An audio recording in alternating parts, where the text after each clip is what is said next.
একটা মেয়ের নিজের পায়ে ততটুকু দাঁড়ানো খুব দরকার।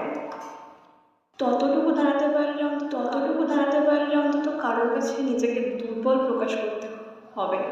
ততটুকু অন্তত হতেই হবে। পছন্দের কিছু কিনতে গেলে কারোর কাছে হাত পেতে টাকা চাইতে হবে না, ঠিক ততটুকু।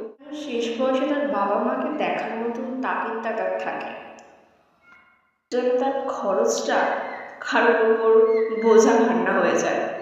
অপমান করলে মেয়ে বলে যেন মুখ বন্ধ করে চোখের জলটা মাটিতে না পড়ে, ঠিক ততটুকু নিজের পায়ে দাঁড়ানো খুব দরকার।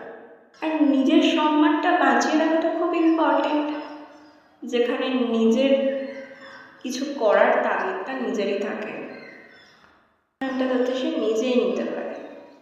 অবশেষে তার বাবা মা যেন গর্ব করে বলতে পারে, ছেলে নেই তো কী হয়েছে, আমার মেয়ে আমার দায়িত্ব নিতে পারে। সে তার নিজের দায়িত্ব নিতে পারে, আমাদের দায়িত্ব নিতে পারে।